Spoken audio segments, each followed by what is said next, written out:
at your own game.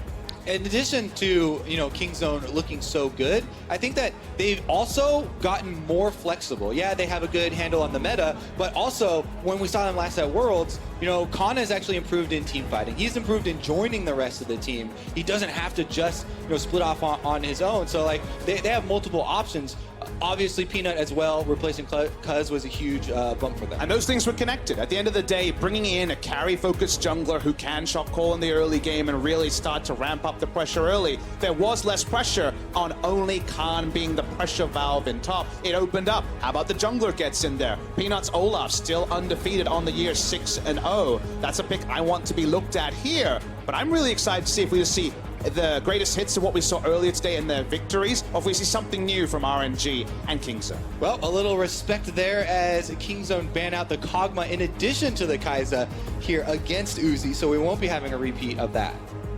Respecting that one right off the bat. So what's the first pick going to be? Is it the Ezreal steal? We knew that Kingzone was willing to first pick the champion earlier on in the day. Sion, of course, left up could be very valuable as well, and is also famously a flex. You can put that one mid lane, but no, Trundle, highest priority right now, get that frontline jungler. Does mean that the Olaf is available. Now, Trundle was, of course, first coming out as an answer to the Olaf, a soft answer, you would say, is able, if you're able to get mid lane priority, to out-duel him and get in there and use the terrain to get around his Ragnarok. We'll see if the Olaf is going to be picked, because for now, Kingzone, they're focusing on what they like. And we saw first pick Ezreal, so we will not be surprised to see Ezreal back-to-back for Prey. Down the line, their most played. Another game in on Rise for BDD. He played 10 during the LCK, and this is going to be another one on the board for him. Of course, the Karma he played earlier in the day, banned off. Can't do it here, but still, on comfort always. And let's see what RNG are going to follow this up with, because I think they're probably expecting this Ezreal as well. As easy as it is to follow the trends in the early priority, the Ashe for Uzi this is kind of something we're used to seeing to Uzi actually when he gets pressured a little bit more, and he kind of falls back on this. Like, I'm gonna apply the arrows for the team, and we're gonna have the very focused on 5v5. Trundle's gonna be able to shred the tanks. Ashe is gonna provide the main initiation. See if it actually plays out for him. Usually that answer into the Caitlyn. Caitlyn was obviously something they were considering here on the side of RNG. They're going to go for the Ashe for the utility, like you mentioned. Well, that's seed lane control to Ezreal, not something ideal given how good of a tempo team Kingzone are, and the Swain flex pick also locked in. I typically consider Ashe a stronger laner if everything else is equal. I think you have better shove because volley is so good and you can just kind of chain autos on the minions. What I'm very interested in is do they grab the Tahm Kench? Because it's the obvious answer to Ashe, but once you do that, you can now pick a lane bully support like a Soraka and force them to seed lane control, and then you immediately win the 2-on-2, the exact matchup we had seen played before. Soraka into Tahm Kench to get priority. This could be an easy pickup here for me. And those things are always fun. I really want to see that sort of logic followed, because Kingzone don't just abort plans, they adapt and they use their couple of remaining picks, which are jungle, noticeably not a first round jungler taken by Kingzone and this flex top or mid laner that they need to pick up. So absolutely, let's see RNG throw out a gauntlet like a ranged support, and how Kingzone adapt both in pick ban but also in game. They also, RNG, even though, yeah, they can jump on this bottom lane and try and do a very punishing duo to get Uzi ahead, they have to keep their eyes on the pros of picking up a Tahm Kench and what this gives to Kingzone, because they already have a Rise, they have the Tahm Kench, there's a lot of mobility for map movements here. And, Abyssal Voyage of Tahm Kench is one of the things that makes the big difference between the good Tahm Kenches and the very poor Tahm Kench. And let's also talk about if they actually move their attention elsewhere, because Trundle Swain has kind of been this really big combo where the Trundle Pillar comes in, it procs the Swain passive, you can take down from there, arrows can be locked into the mid lane. They're not actually, depending on where the Swain goes, ruling out a mid lane focus, which has been not the playbook recently from RNG. Ooh, hover the Graves, now hovering the Kindred there. Was surprised to see an Olaf ban specifically, because again, you consider Trundle to be the good side of that matchup, but as time ticks down, will it be a marksman jungler for Peanut? And yes, the Graves comes in. The exact matchup, actually, we saw Xmithie play into Peanut and survived it pretty well. So my brain goes through a couple of things when you see the hover even of the Kindred, and it's kind of like a dare. Will you switch this Trundle to a flex? Because we're so used to, seeing Trundle in jungle always now, but could flex into the support, could flex into the top lane, and people have been playing Kindred into the Graves, so. Where is Lulu going is also a question. China, of course, don't be playing mid lane Lulu. Lots of different things can go on with this drop. A Trundle support could happen. Anything could happen, really. A lot of flex picks the side of the LPL for RNG. Ming has played one support Lulu so far on this side of the year, though, and maybe going to boo that one again as they're going to grab a tank for the top lane. They need some more front line, yes, so big damage threats out of the Swain and Ashe, and with Lulu, that 2-on-2 should be a pushing lead. Yeah, Lulu Ashe definitely looks good as far as dealing out some early damage in trading and trying to get some control of that lane. Plus, we'll see the lock-in of the Ornn here to secure more of that 5-on-5 stability for the team. So Kingzone want to round their draft out by actually firming into a 1-3-1 by picking up the Camille, her first Camille of the tournament coming through from Khan. Yeah, as soon as you see the Rise, Ezreal, Tahm Kench, first 3 there for them, you're thinking they're going to try and split the map. And now with Khan on the Camille, taking the carry into tank matchup, definitely confirmed here. I'm super excited to see how this is going to work, because these are the team comps that you do not have as much confidence in other teams pulling them off, because they do have, higher execution needed to have success with them. If you make mistakes, they don't have fallback patterns. They're all squishy champions, and they don't have a lot of recourse. And RNG have the champions you want when you see that 5-on-5 versus 1-3-1 team comp, and Ornn for hard engage, Ashe for hard engage, and plenty of follow through as well. The damage output's certainly there. Keep in mind, there was only one tank on that Kingzone roster.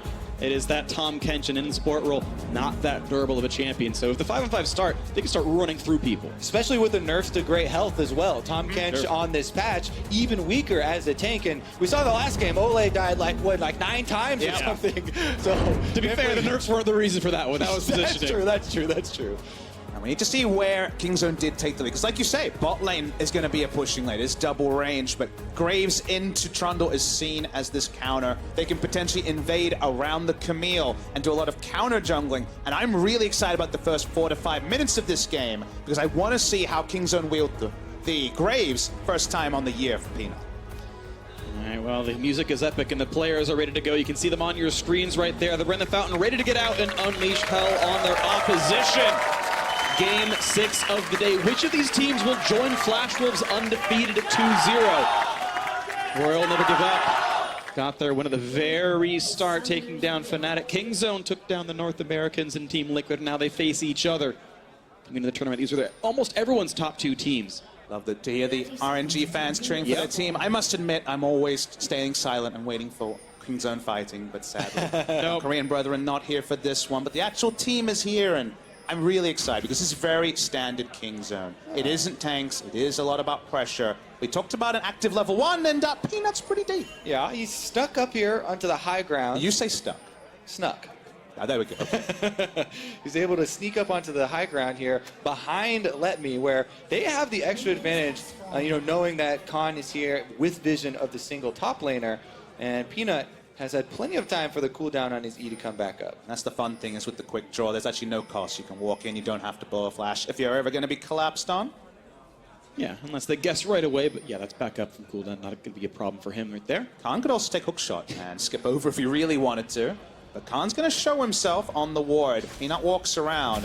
When will they get the information that Peanut's here? They still don't know. They get the W slow, and a quick Tahm Kench Q as well, and the auto attacks come in, so barring a smite steal, this will be a camp taken away, and Gorilla making sure to zone them off. Yeah, there was no chance to steal. Good pickup there for Kingzone. And this is the reason why I was really focused on level 1, because when Kingzone have comps like this, when you see something like Trundle Swain and what can happen if the enemy team plays mid lane, they'll often look for a 3-buff or try to rewrite a matchup by going for something very aggressive. Rise should be fine, early levels at Swain. Peanut going for a 2-camp clear, not in any rush to leave the enemy jungle. Yeah, very offensive compositions like this thrive off of pressure, starting it early and snowballing it. Graves, if you can get a lead in this jungle matchup, Graves with the extra range advantage, fleet footwork, allows you to kite around a Trundle, bully him when you find him. Eventually with the Phage, speed as well, building into a Black Cleaver, will be able to really control those meetings. But right now, if you keep your eye on MLXG, this Trundle, he is always one to get very aggressive, and even if he gets invaded, try and answer back. So he's going to the blue. Kingzone, however, definitely expecting it, have a ward of their own. 2 bits of vision here. The ward does spot them. Remember that the Hawkshot also did spot Graves. So more information than you might expect for RNG. So they have that level 2 Hawkshot coming through from Uzi. It will definitely dissuade a Trundle. He knows the collapse could potentially come through, and the 3-buff for Kingzone is often able to pick up. It's once again on the menu, but we'll see if it does stick. Saving grace for MLXG is the pushing bottom lane. Uzi and Ming trying to come right this jungle situation for him. Will he get smite? No. Blue on over. Nicely done right there. Peanut securing more and more advantages now up to full camp and total CS. And one of those is scuttled. Not worth all that much money. Really nice out of Kingzone in the early game. And not only is it, head-to-head right now, he currently has more, but he has more on his side of the map because he counter-jungled the Gromp as well as camps, Blue. yeah. So it takes away any of the options there for MLXG trying to farm back into it, and it forces him to be this kind of scavenger trundle where he's looking around the map just to pick up scraps. And again, you should notice the Kingzone, they had Gorilla with his teleport down, his teleport Ezreal once again like the previous game. They actually had a big combat summon at disadvantage when they walked into contest. That goes a different way. They actually focus on fighting. Then they end up losing because they don't have the summoners. That was purely just an on-point smite from Peanut, and it means he's very quickly to level 4 and beyond. Huge stuff out of the early game jungle. This is generally how Kingzone win their games. They've got Peanut on form, playing so well, getting advantages individually. It's not often out of huge ganking, but they do have a decent number of kills in the early game. It is just the fact that their lanes all tend to win, and Peanut keeps the jungle from being able to pressure anything at all. And right now, the small lead is here. See, Khan's record on carries, 23-1, and I had a lot of fun listening to The Dive recently. Of course, you're on there, Kobe, Great talking show. about... It is a great show. Quick plug to The Dive. We don't have an LCK podcast, so you can have all our viewers. We're going to actually focus in on a stat that really is near and dear to my heart, something that I saw when I was looking in on what was happening around the regular season. This is 2018 spring, regular season stats. Notice that Prey, when it comes to the amount of minions he picks up from 15 to 30, even though he's in this big group of hype carries, Reckless, Uzi, Doublelift, and Prey, Prey only takes 26% of the creeps, 9% less than Reckless. He's not sitting in a side wave, picking up minions. He's actually roaming us around. Speaking of not being in a side wave, now 2 levels up on MLXG, but finishing off the point here, what we take away from this is that Prey actually plays a lot of Ezreal. The champion's playing right now. He gets early gold in groups. It's in the side wave. Khan on a carry's picking up the creeps that, for example, Reckless is picking up for the side of Fnatic. It's other people that pick it up on there. Peanut and Khan get a big chunk of the minions compared to Prey, and yet he still puts out relevant damage compared to other hyper carries while we keep them and discuss them in the same voice. The way Prey plays, the selfless style of, I just need this amount of gold, 3,500, whatever it is, and then our group is the reason that you can play sideways and you can actually avoid just hoovering minions like some of these other 80 carries do. Definitely like to have an 80 carry on your team that knows the limits of playing on a budget and what they can actually, put out. But what it actually ends up meaning, coming back to what you're talking about on the dive, is the standard game plan from Kingzone is not explosive team fights. In fact, there aren't a lot of team fights in Kingzone games. What they are all about is setting up these areas of the map where you can't go. The Jace has a lot of AD items. I can't really enter lane. I could die. I can't go there. Turret goes down. The rotation happens on bot side. It's not about a tank top and explosive team fight execution. It's, I can't go near Peanut. I can't go near Khan. The map gets smaller and smaller, and suddenly 10,000 gold means we can't even fight. Exactly, and where that so often starts is with Peanut in the jungle, and that's a point that you get to move around. Khan here, though, gonna have to deal with the Ornn ult. Ooh, and a lot of knockups there, but now the teleport coming in from behind as the team wants to join in here. Khan very, very low, but Gorilla shows up and ensures there's not going to be any fatalities. It slows the stuns. It's in there, and First Blood comes in for Khan. Thank you, Gorilla, for the assist. Beautiful execution, double teleport bot lane. That time it's Gorilla coming in. You load the gold onto Khan, he gets closer and closer for the Ornn to no longer be able to even look for trades. And your point is illustrated. Prey playing on a budget here. He doesn't have his support. He's farming as Ezreal under the turret. They are giving up, a little bit of turret damage, and he is getting most of the CS there, but it's being felt some. And when Uzi gets a lot of free CS like that, we have to switch the lens back over to RNG's side because this is what they want. They want Uzi to have a large amount of gold so he can carry them, deal out the damage later. But it's all about deciding the game before that gold can even be in there. There's 23,000 gold between both teams at this point. If it stays low gold values, if it stays Peanut with an experience advantage and getting forward, doesn't matter how much is loaded onto Uzi. And he's not even on a hard carry, as Peanut might just be spot on this ward as he comes for the gank.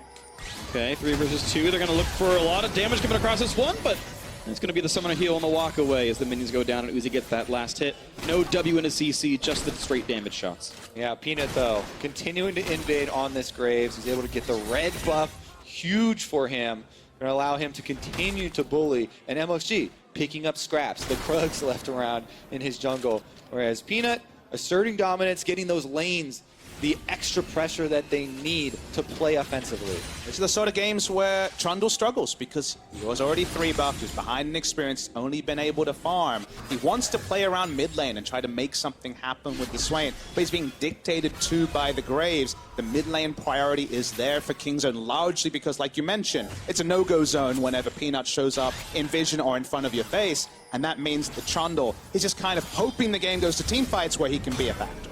Take another look here. Khan, knowing his limits, is going to wait here after the ultimate is used, after the dash also used from Let Me.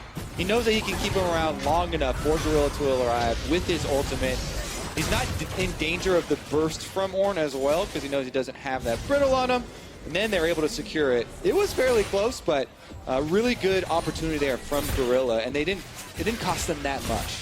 Just the teleport, and like you say, Prey can't be denied. It's Ezreal. He can farm from over 1,000 range on the turret. Speaking of under turret, MLXG going for a bit of a walk. Some nice shots right there as well as Ming's down a half HP, but again, you're seeing this minion lead 15 right now for the Ashe on Uzi. He's doing really well, but Waves are going to keep the turret in a decent spot. You can see it's at half HP though. This is what RNG do. They shove up and they actually go for the shots on the turret as well, and eventually that can become first turret gold if it's not answered. His damage goes up and up. BF sword already on that champion, of course. Really nice timing there. Peanut was top side and just backing away, so they end up getting a camp away. They end up getting a bit of damage onto the turret. It's a bit below half. Now actually taking it down, unlocking Ashe to play mid lane and look for that sort of play where you can make so much value from the Ashe hour as a mid lane Ashe. That's going to take a while here, so unfortunately, actually cementing this turret, Peanut will probably spend the majority of his time bot side from now on to stop the turret going down pre-15 minutes. Pings on him as well. There is quite a lot of vision from RNG on this bottom side of the map, so they've seen him come this way. So he should know it's possible that he's in this area. Either that or looking to invade Trundle. Pressure shocked with the Warrior as well, compared to a bit of everything from the Trundle. Gorilla going to walk up. Gorilla is stunned, and everyone is here to see him. The Grey help there. He can pop the shield, but is there a way out? Another knockup. Nicely done by Lulu. The kill comes through. Another flash follow. Prey is low, and Peanut here to stop this one out.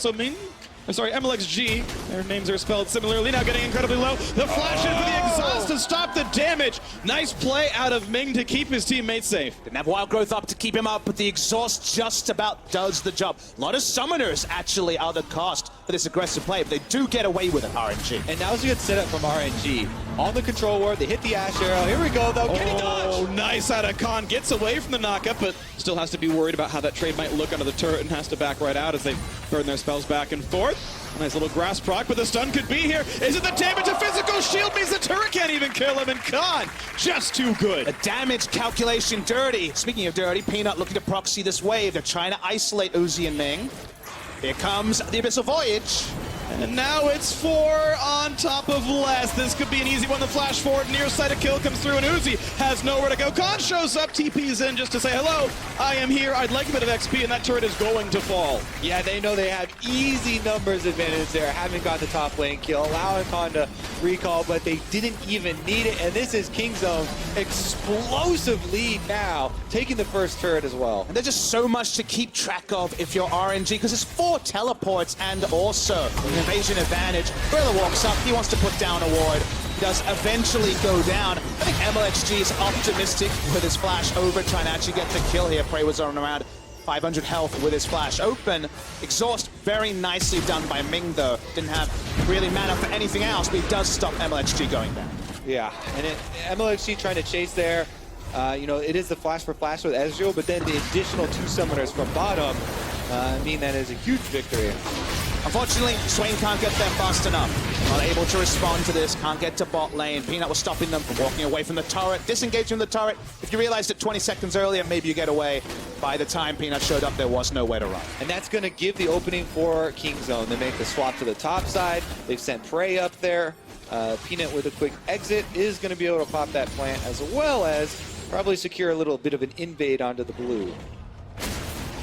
Gorilla's already here, and there's no one to stop this blue take right now. In fact, no one's even stopping Ezreal shoving in the top lane right here. No one's answering Prey, so he's going to ult this wave to make it clean towards the bot lane and maybe help Khan with that wave clear, no problem. If he has a W, the turret will live, but he's got to be afraid of a potential dive.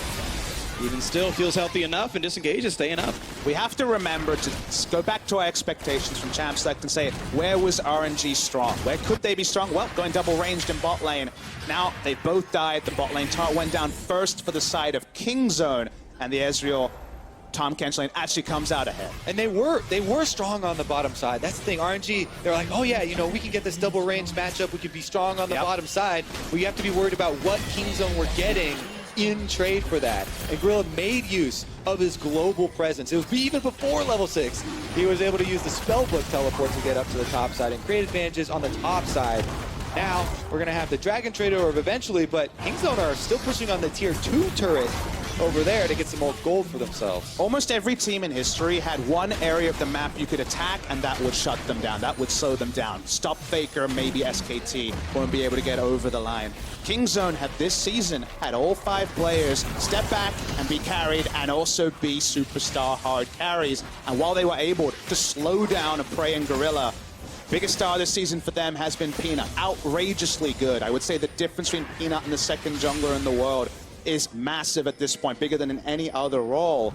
And Peanut got the Graves the first time, predictably started invading, and the game plan kind of fell into place from there for Kingzone. Yeah, and now he does have that phage I was talking about. When Graves gets multiple forms of this move speed, like if Trundle gets caught out now, then you get chased down. When you get multiple resets of that, multiple applications, Kingzone should have a fairly decent and easy time of keeping this map spread out now. They can 1-3-1 very effectively. We've already seen Khan with multiple really good outplays, you know, using those vulnerability flames of the ultimate.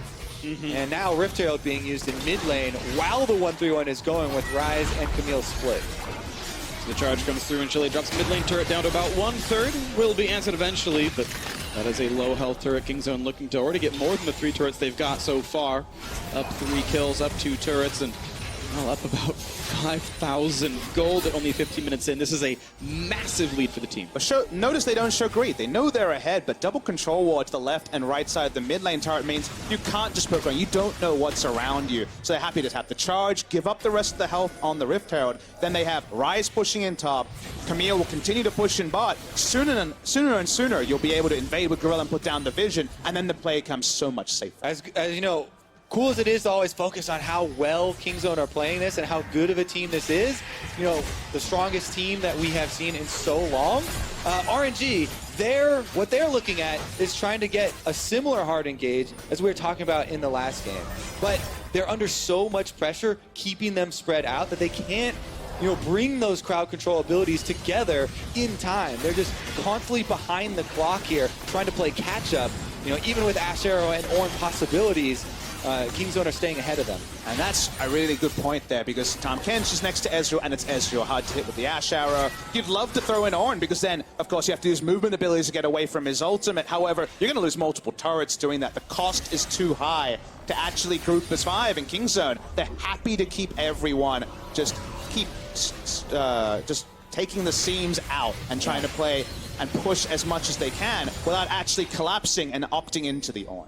It's really nice. You saw Khan walk up and say, hey, I'm here in case we want to dive. I can clear control ward, walk away from me. MLXG kills the control ward, walks back to bot lane. Mid lane turret falls anyway. Eventually, Ornn is here to collect the wave, but already lost some of that CS under the turret in the first place, and it just feels like this full court press out of Kingzone. They pull people over when they need to, but constantly they force their opponents to just bleed gold.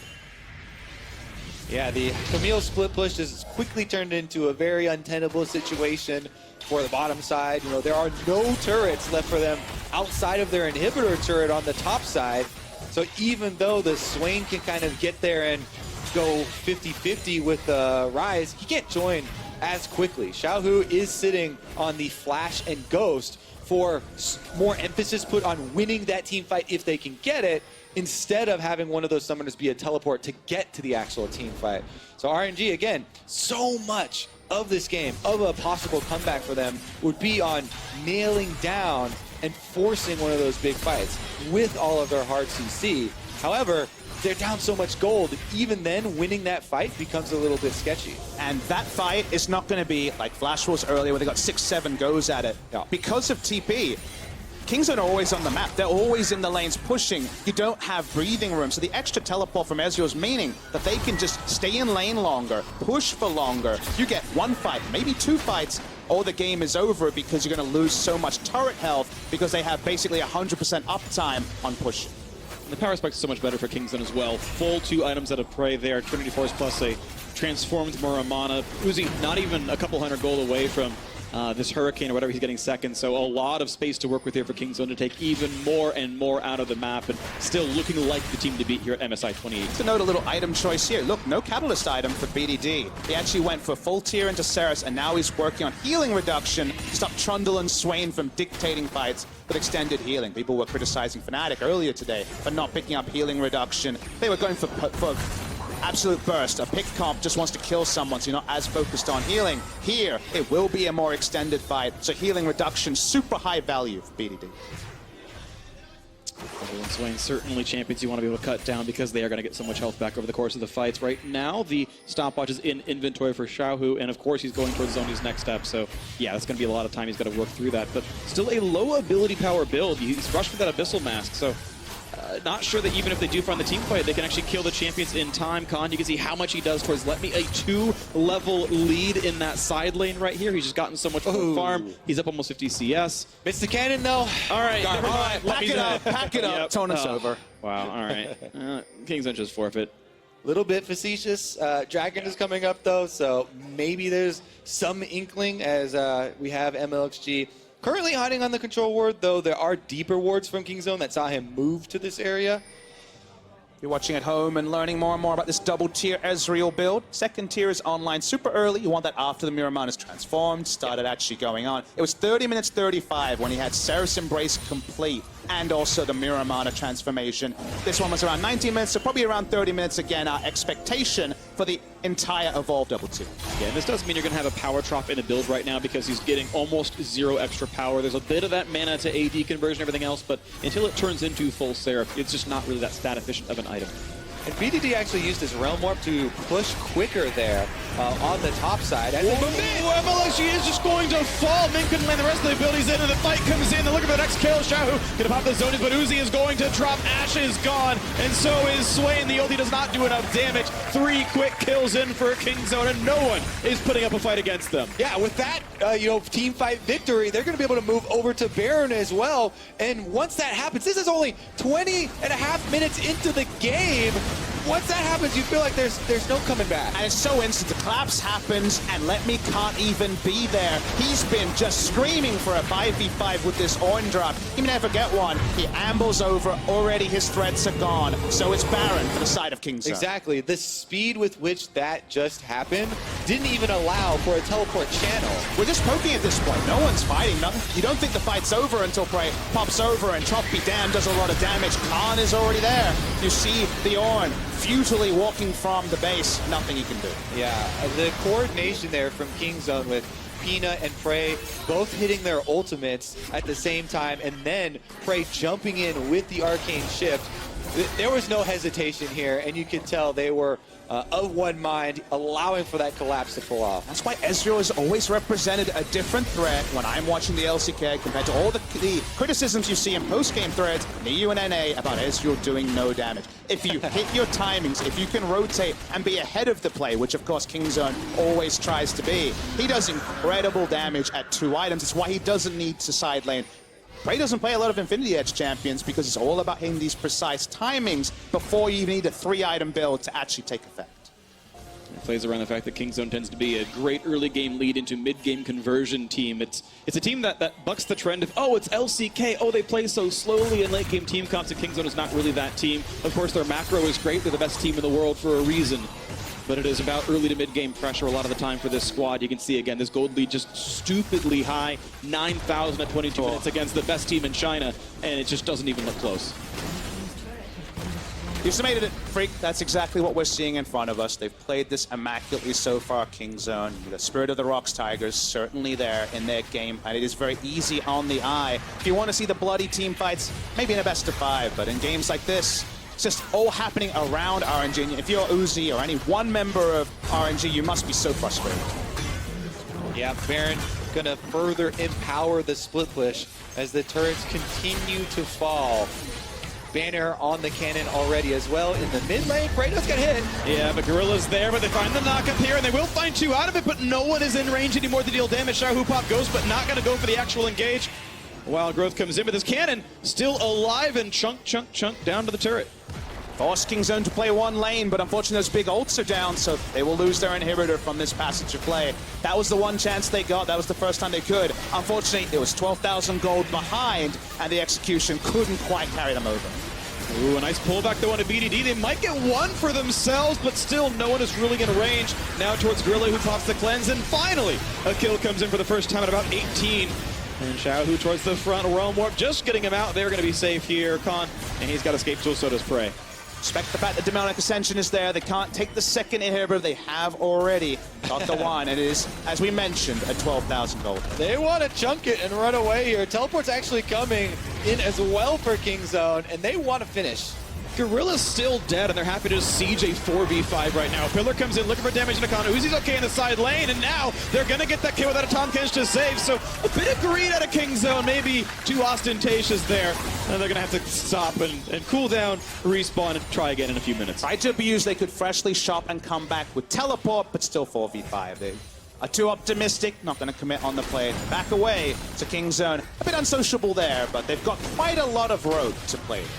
They do. It's going to give maybe the opportunity for RNG to try and get that team fight that we've been looking for. But at this stage, we already saw with the initiation mid lane that if it's going to be an even 5-on-5, the gold is so much that even though there's giant forms of crowd control here for RNG, they have to get someone down before a full collapse takes place. Like, this is kind of how they want to start out, right? They force out the Tahm Kench Devour, then they're able to hit the Horn ultimate on 2, but because the double collapse is coming in, they have to abort mission here. They cannot fight against this super fed squad. And that's why they end up just surrendering the inhibitor, because everyone has to back. They're low health, their ults are down, they don't have the same engaged threat. 2 inhibitor turrets go down, 1 inhibitor completely falls. Definitely wasn't the cleanest to close it out, but Kingzone got to be greedy with the teleports back to try to take that second low inhibitor. I really like the team's coordination, though. Pillar into Swain auto attack to get the pull. You've got to be calling that one out, and they did it very well. And then again, this is the 4v5. The whole team got to heal, and they just get another Pillar into Khan. Yeah, Khan locked up there, and they're able to finish off one of the members. That's kind of what they're looking for, right? Pulling out someone, because again, there aren't any really tanky members on Kingzone, even though Gorilla is the Tahm Kench. From the support role, can't take too many hits, and RNG just trying to focus down a single member at a time, slowly try and get something back for themselves. 3-item Ash and Ardent Sensor is in there for Ming. The miracle team fight would be sitting in base and finding those lucky picks. The Seraph's Embrace still not all the way over just yet. Current mana pool, 2/3 of the way there. It's not going to be long until that next power spike really comes through for Prey. Miracle team fight could happen, like you say. They do have some items onto the Ash, but actually forcing them to group up as 5 outside of assaulting a Nexus turret seems so unlikely. And Baron and the Mountain Drake spawning, how can RNG actually force the 5v5 that they honestly have to take, otherwise the game will end around them? Yeah, I think they would have had to start a bit earlier in the game to get this going, right? And this game is a really good demonstration of the versatility that we keep talking about with Kingzone. You know, they have Peanut on point going for super early invades. That's the first domino in the line here to get the pressure going. Then they have BDD on Rise, one of his most played champions, roaming down bottom lane after they had gotten Khan priority on top side, so that they were able to bring all the members down to the strong point of RNG. You know, it's Kingzone saying, yes, you can play around Uzi, but what is the rest of the map gonna come to, right? So Kingzone play mid, they play top, jungle, they get advantages on all those areas, and they bring them all down to the bottom lane and kind of wipe out the strength there from RNG. But it's so much about Kingzone's proactivity, because you come to RNG and you don't really have a lot of criticism to lay at their feet. They didn't make a lot of big mistakes in this game. They weren't able to fully capitalize on their double range bot lane, finding a way to actually kill that turret, and then you rewrite the history of this game, because Ezreal, Tahm Kench going out lane first seemed very unlikely. But the moment that happened and you're against a Quadra teleport team, the Creeping Dread was there. They understood how dire the situation they were in. It's just so difficult when your enemy team plays a proactive style that so few other teams can actually close. And by closing, I mean actually get the 10,000 gold lead in the mid game. Right now, there still is the I's to dot and the T's to cross as the Baron is on the left. So they don't get that one backwards. As the Baron is up and Kingzone get rid of the mid lane wave, and at some point they will collapse back down to this top river as they've put the control wards down and getting rid of some of that vision. Khan's going to do the quick solo on this Mountain Drake. With Double Mountain, they will absolutely evaporate Baron Nashor. Right now, they're playing for control. They're not looking to sneak, not looking for the 50-50 potential steal, potential backstab. Of course, Khan on the other side of the map means it will take a little bit of time here on this one. There's transformation even earlier this game, around 28 minutes for both those tier items to be fully stacked. Sarah's Embrace worth a lot of ability power. 50 plus 115 for the mana combined. Ezreal's full mana pool. 3,800. It's a lot of stats. He is now on that power spike and going towards that healing reduction, plus Ruin King, and I'm really glad he's actually adding these as his last two items. I think they fit the build really well. Ruin King for anti-tank, and of course the Executioners because of the champions against. Yeah, I mean, BDD's got a big shield. Prey now has a big shield. Camille with the Sterix for Khan there is going to have one as well. And Graves with the Phantom Dancer, going to auto-attack someone close. He's a little bit innate tankily from his champion kit and reduce a little bit of damage of whoever's closest to him. It just makes it hard now to try and even isolate one of those members and burn them quick enough. In addition to the fact that they have to not be next to Gorilla. If you're wondering how much damage Ezreal's doing with his ult, you're the first target. It's about 900 at this point with the double tier build. Soon to be play the Ruin King to put it around that number. All right, collapse on Baron is happening. Here goes Kingzone, and this is RNG looking to make their move, but immediately Kingzone pull off. They allow a little bit more space for Khan down bottom to split push with the Camille. And there was too much space for the Ornn to actually get there, and that's the terrain where they can actually combine Ornn ult and Ashe ult. As Ashe ult does fly wide. If Let Me actually gets to a fight, strange things can happen regardless of the gold lead. So far, Kingzone have been able to deny that, but Let Me not being in interrupt range of Khan is the one way that can happen. And with the Ashe arrow down, that's a very important tool that RNG would have to use to be able to force something, because they have to catch someone kind of out of position. That's really the go-to one.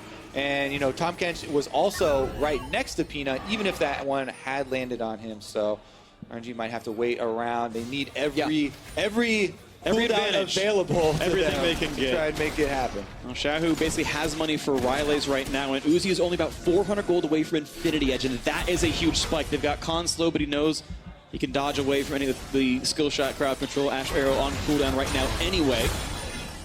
But now it's about counting cooldowns. If you see 2 Hawk shots down, you have about 60 seconds to play around the Baron. Then you Ashe arrows down, so Khan can walk up and say, is there a flank for me? And not have to just get Ashe arrowed in the face and die. It's very much now about counting cooldowns and working out when they can actually invest their double Mountain Drake into restarting this Baron.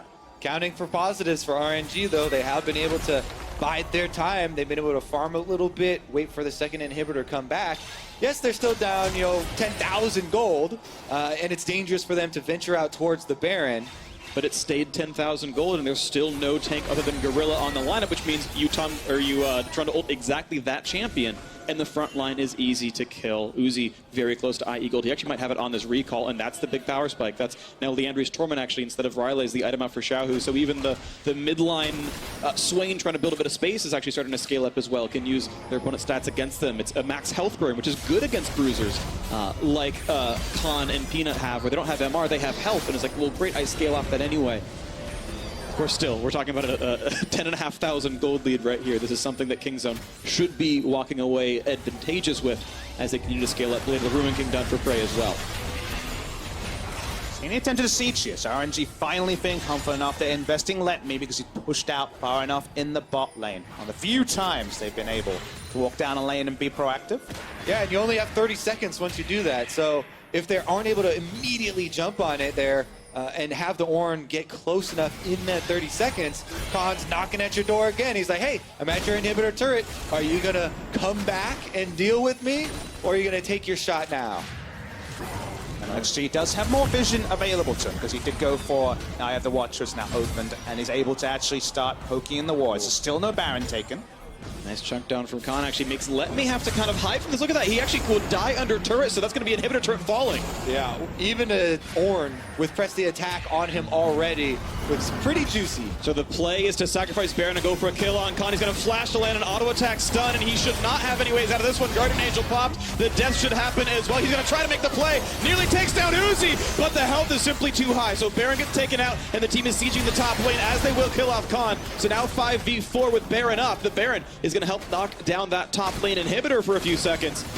What's going to happen on the backside, though?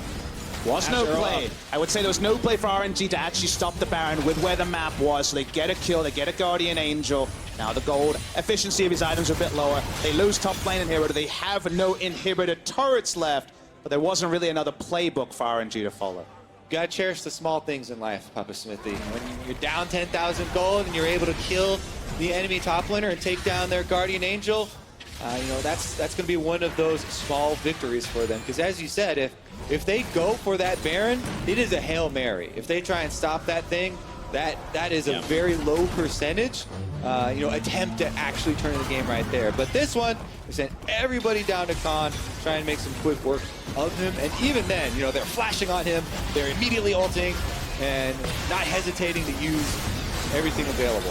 While we watch this extended replay of Khan going down, I think returning to something you just said, what could they have done, is something that at every moment of this game, if you freeze and say, what could RNG be doing here? Very often the answer was defensive and reactive outside of maybe around the bot lane early. So often it was losing the minimum, losing the minimum, losing the minimum. You add the minimum together enough, the game's over. There has to be only 100% to be able to be claimed. And that's kind of the thing about a game plan like this is they haven't made huge mistakes, but how Kingzone have approached the game, there wasn't a lot of false choices for RNG to follow. And at the end, they have to give up a Baron and accept the maximum, which is killing Khan. This late in the game, that Infernal Drake pickup means quite a lot of extra stats. It's ability power and attack damage, so doubly useful for Prey. Can use both sides of it. There's like no champs that do that other than Akali. It's beautiful. All right, so Prey is huge, and they're looking now at this end game sort of play there. The pillar comes in. No follow-through yet onto Prey's Ezreal. Gorilla trying to stand far enough away that he's not always a stun target, as he does have cleanse but no QSS, so no double CC removal. You can only get rid of one. But that siege is happening in the bot lane. Banner, Baron, Minion doing pretty nicely. 1 minute left on that buff still. Ash able to knock down that. I mean, has to abandon clearing minions in top side. Khan walks into mid lane. Almost interrupted. Could be the attempt on towards Khan. He's flashless, he's GA-less, and they will get the ulti across. He quickly picked up there and saved. And Xiaohu puts on the zonies, but he's so low on HP, he's going to have to flash away to stay alive. Prey could be a target, but he's going to jump forward for a little bit more. An ulti out of the graves. Peanut almost gets himself a kill. There's going to be a quick healing force out of the squad. Uzi does have time to auto-attack, though. Can he find the target to go down for? It's getting a bit low, but anyway, thinned out. All in hits dead. Khan is going to teleport back in. He recalled after taking that big chunk on Camille. He's going to teleport to the top side and replenish the push here for Kingzone. Only one play in this playbook. This is the NFL full court press. It's been Kingzone the entire time. They keep teleporting everywhere, always applying pressure. Still, it will eventually have to end with a 5v5, as that's the natural shape of the map. There's nowhere else for them to go. Nope. They've pulled in Gorilla. Big chunk of damage on there. Pops the shield. He's going to stay alive. One turret still standing, but as Baron times out right now, this is going to be the fight that might end the game. Peanut versus Uzi 1v1. Snipe's going to come in. They found it a little bit. BDD not going to fall. They killed Uzi instead. The knockup's in. Khan can't quite get it. He's been knocked into the air, but is there any damage to really speak of? Xiaohu, half tanky, looking for it as the ulti comes back across. They do get one for it. BDD very, very low. Let Me can't quite get it. The health part just barely standing alive, and Prey able to kite, wielding that red buff. Peanut there to show in the bullets as well. They've got a pullback, but Prey is simply too durable, and as the Nexus starts to fall, 4 versus 4, teleport back in for the rise. They get a pull in, but Gorilla keeps him alive. The shots can come through. They go for the kills first. Add the KDAs. 2-0 in the group stage for Kingzone. You lose the minimum over and over and over. Eventually the threshold is the entire game, as you said. Looking vulnerable is something Kingzone don't want to do on day one. In full control. Both game 1 and game 2 they played able to dispatch RNG, who no doubt must be frustrated. Gonna take the coach, pulling them in and really talking about the macro play here, because honestly, it was a aggressive macro masterclass from Kingzone that gave them so few options to actually try to respond. And with that, 2-0 start. The tournament favorites. And every single game they've played so far has been controlled from the start. They've had the early game lead, they've had the good plans, and they give up a kill here and there, but it's always the confidence that this is the better team. They withstood the defensive RNG, even if Uzi got to 5 items and the BF sword towards his last one. Did not matter. The team fight was better.